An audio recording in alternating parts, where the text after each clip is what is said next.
हम हिस्ट्री का एक वीडियो लेके आए हुए हैं जो कि बहुत ही महत्वपूर्ण टॉपिक है हमारा, वो है वैष्णव धर्म या भागवत धर्म। इससे पहले हमारा हिस्ट्री का वीडियो एक अपलोड हो चुका है जो है शैव धर्म पर वीडियो बनाए थे हम, और शैव धर्म का वीडियो था, हम लोग उसका अध्ययन कर चुके हैं। तो हम चलते हैं, अध्ययन करते हैं इसका वैष्णव धर्म और भागवत धर्म, जो दोनों एक ही धर्म है, और इसके बारे में हम अध्ययन करते हैं और देखते हैं कि इसके बारे में किस प्रकार से यहाँ से प्रश्न यूपी पीसीएस और बाकी परीक्षाओं में किस प्रकार से प्रश्न पूछे जाते हैं। हम इसके साथ साथ उसका भी अध्ययन करेंगे। तो चलिए शुरू करते हैं आज का वीडियो। वैष्णव धर्म, जो ये वैष्णव धर्म है, इसकी जो जानकारी की हम बात करते हैं वैष्णव धर्म की, तो वैष्णव धर्म की जानकारी हमें उपनिषदों से मिलती है। वैष्णव धर्म जो, और इसके वैष्णव धर्म के विकास की बात करें तो वैष्णव धर्म के विकास जो है भागवत धर्म से ही वैष्णव धर्म का विकास हुआ। अब देखते हैं भागवत धर्म का जो है, भागवत धर्म का विकास गुप्त शासकों के द्वारा किया गया। मतलब जो भागवत धर्म है, भागवत धर्म के विकास का मुख्य मतलब जो विकास का मतलब समझिए श्रेय होता है, वो श्रेय गुप्त शासकों को जाता है। ये जो टेलियोडोरस था, ये तक्षशिला का निवासी था, और इसका एक लेख था जो बेशनगर अभिलेख। इस बेशनगर अभिलेख में वासुदेव के संबंध में वर्णन मिलता है। उस जो बेशनगर अभिलेख है टेलियोडोरस का, जो कि तक्षशिला का निवासी था, इसके इस अभिलेख में वासुदेव के संबंध में वर्णन मिलता है। अब आपको ये पता चल गया कि भागवत धर्म जो है, भागवत धर्म का विकास गुप्त शासकों के द्वारा हुआ। मतलब उस गुप्त शासकों को इसका श्रेय जाता है इसके विकास का, और इसकी जो जानकारी है वैष्णव धर्म की, उसकी जानकारी। अब वैष्णव धर्म और भागवत धर्म दोनों एक ही है, किसी भी नाम से पूछा जा सके तो आपको कंफ्यूजन नहीं होना चाहिए। जानकारी इसकी जो है उपनिषदों में मिलती है। अब हम देखते हैं इसके कुछ और मुख्य बिंदुओं के बारे में अध्ययन करते हैं।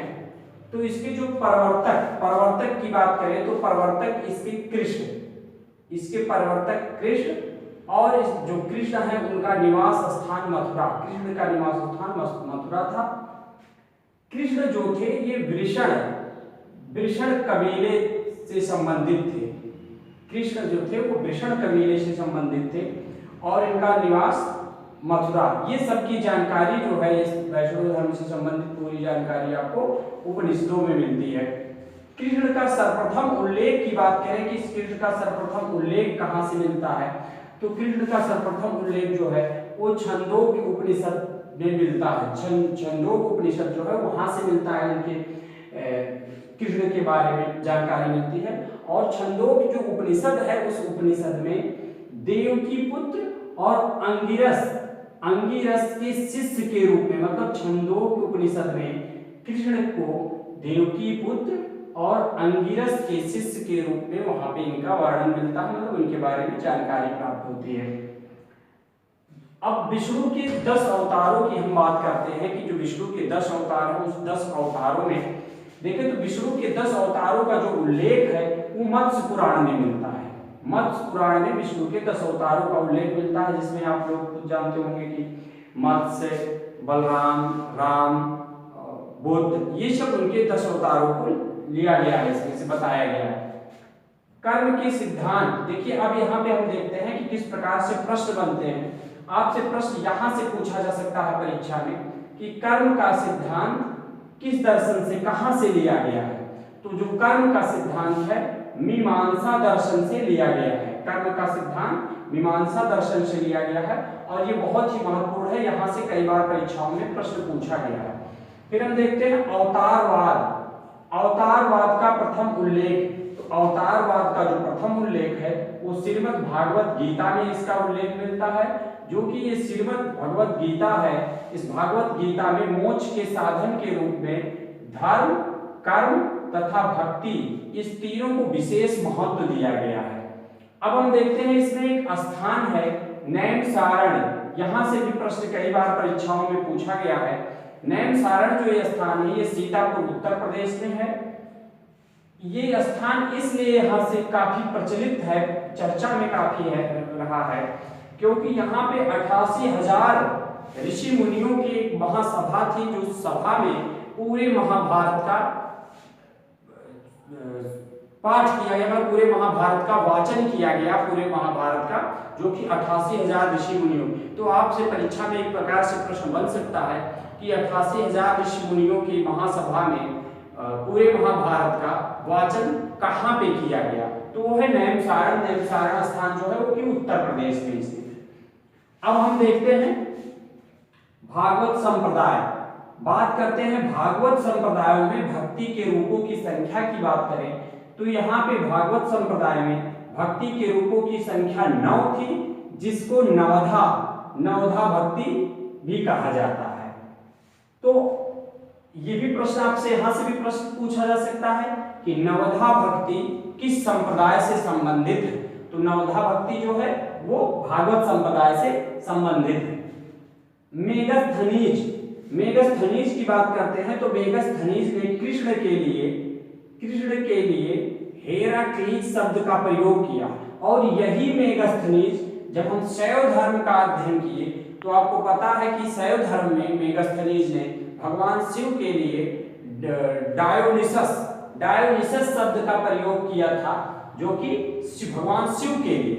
और यहाँ पर मेगस्थनीज ने वैष्णव धर्म मतलब भागवत धर्म में कृष्ण के लिए हेराक्लीज शब्द का प्रयोग किया। दक्षिण भारत में वैष्णव मत की विकास की बात करते हैं कि दक्षिण भारत में जो वैष्णव मत रहा इसका विस्तार कैसे हुआ? तो विस्तार की बात करते हैं तो अलवार संतों द्वारा विकास किया गया, और अलवार संतों की संख्या टोटल 12 थी, जबकि यही शैव धर्म में जो हम अध्ययन कर चुके हैं इससे पहले, उसमें आप देखेंगे तो शैव धर्म का जो दक्षिण भारत में विकास था वो नैनार संतों के द्वारा किया गया था। किसके? नैनार संतों के द्वारा किया गया था। अब इनकी संख्या 63 थी। और यहाँ पे जो वैष्णव धर्म है इसका विस्तार दक्षिण भारत में देखें तो अलवार संतों के द्वारा किया गया, जिनकी संख्या 12 थी। इन अलवार संतों में एक अंडाला नामक महिला थी। अंडाला नामक महिला काफी चर्चित, जिसको दक्षिण की मीरा के नाम से भी जाना जाता है। तो ये प्रश्न आपसे यहाँ से भी प्रश्न बन सकता है कि दक्षिण की मीरा किसे कहा जाता है? तो जो दक्षिण की मीरा है वो अंडाला नामक महिला है, तो ये आपका सही होगा। अब हम देखते हैं कि जो भागवत कुछ संप्रदाय इसमें जो थे, उस संप्रदाय में उसके संस्थापक कौन थे? और यहाँ से भी कई बार प्रश्न पूछा गया है कि जैसे आजीवक, ये बहुत ही महत्वपूर्ण प्रश्न है, यहाँ से पूछा जाता है कि आजीवक संप्रदाय के संस्थापक कौन थे? तो आजीवक संप्रदाय के संस्थापक मक्खल पुत्र गोशाल थे।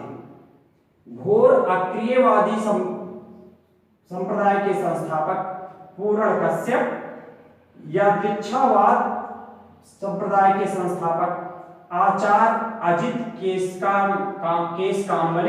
कामलिन, भौतिकवादी संप्रदाय के संस्थापक पकुद कच्चायन, और अनिश्चयवादी संप्रदाय के संजय विठ्ठलपुत्र। यहाँ से परीक्षा में इसमें आजीवक संप्रदाय के बारे में बहुत बार प्रश्न बना हुआ है, और अनिश्चयवादी ये भी आपका महत्वपूर्ण है। तो यहाँ से प्रश्न अधिकतर परीक्षाओं में पूछे जाते हैं।